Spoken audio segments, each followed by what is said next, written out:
Hey students, got a great question here about number 55, and it's a short question. It just simply says this. It says, calculate the work that must be done to charge a spherical shell of radius capital R to a total charge of Q. All right, so we have this shell, if you will, and so I'm going to do something to this effect. It's just a shell, so I don't know if I'm going to say conductor or not. It doesn't really matter. But what we're going to do is we're going to put charges on it. And so let me do something to this effect. We're going to bring some charge perhaps far away and then put it on. And then a second one and put it on. And then a third one and put it on. So you might call this a delta Q. And we're going to keep building this up, and the charge is going to start at 0 and increase until we get it fully charged to Q. And so this is, I guess, a kind of a mental picture I want you to have of how we would change that description into mathematics, because we're going to be bringing in some charge. Now, the reason I say it that way is because I think a very easy and common mistake to make is to do this. You say, okay, the change in energy is equal to the charge you're going to move times the change in potential. And it would be a mistake, and it's worth mentioning this mistake, to do this. To say, okay, I'm going to come over here, and I'm going to grab a full bunch of charge Q. Of course, that's part of the mistake right there, is you just have a blob that has a lot of energy already, and you're not considering it as you bring it over. And then as you bring it over, then you would mathematically call that a Q.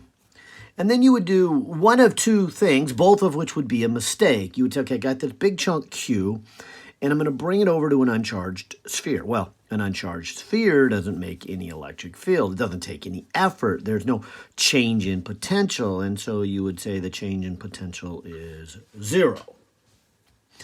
Or the other mistake you might make is to say, and so we'll put a little line here, I'm going to bring a whole charge Q over, and you might say, well, this whole thing then has a potential.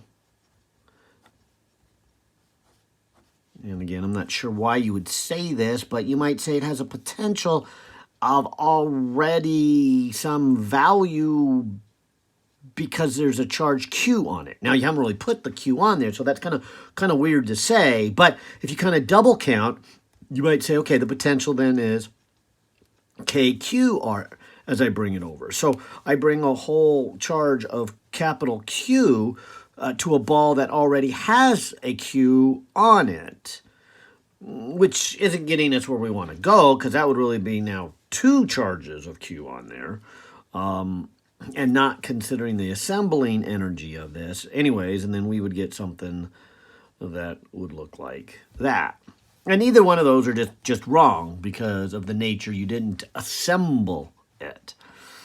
And so let me come back to the picture I was trying to illustrate. This is how you assemble a charge of Q. You start with a ball that has no charge, and then you take a little bit of charge and you pile it on, and then the next one and the next one. And what's important to realize is the first little chunk of charge goes on right away, and real easy. In fact, you would say no work. It would be kind of this statement here. You might say something like this. I'll put the first bit of charge, dq, on there.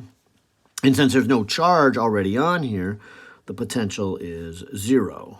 Okay. But now there's a small amount of charge on here. Call it Q. And so the next one I bring over, delta Q, is going to have to overcome a potential of K and that little bit of charge Q over R.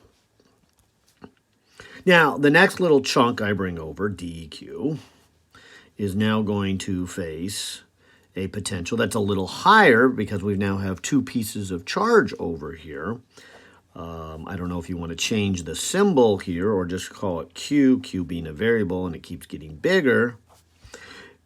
I kind of like that description, because that description then has me thinking of this as a variable, that it keeps getting bigger and bigger and bigger. In fact, it's kind of nice then to maybe think of it this way, that the energy to bring over a little chunk of charge dq when the ball already has some intermediate charge of q, it could be closer to 0 or closer to capital Q, but that would be the energy for that one little chunk of charge. And so I guess what we really are doing is we are taking a sum of a little chunk of charge times Coulomb's constant times whatever charge is actually on the sphere at that moment, so that's a variable, and we're going to add it up. And you might even say we're going to take the limit of this as we're talking about infinitesimal charges.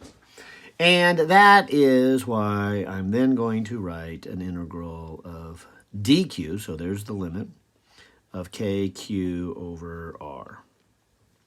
And then we actually have some bit of mathematics that we can actually perform. And that's really the key step to this problem. As you'll see here, I'm going to do the integral, and it's very easy.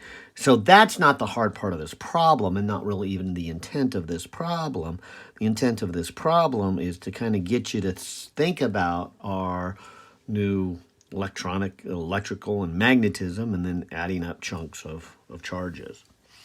So in our case, I guess my integral, my little q, as we set up here, we're going to start with an uncharged sphere, and we're going to keep going until we get capital Q. So this would be k over r, and then we would have q squared over 2 evaluated from 0 to q. And so we would get kq squared over 2r.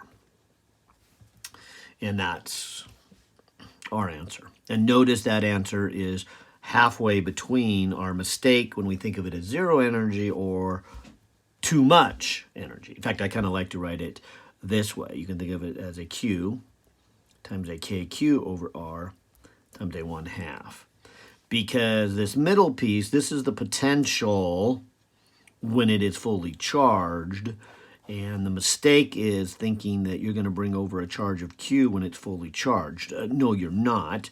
There's going to be some kind of averaging, and that's what the 1/2 is. So the potential actually starts at 0 and then goes up to this value. And so it's essentially you're bringing over this whole charge to something that has half the potential on average of the whole thing. So this is more like a q times the average potential. And so it's a little bit of potential at first, and you start piling on, and as you get close to the end, then it gets to be a lot of potential. So anyways, there's the answer. Hope that helps. Take care.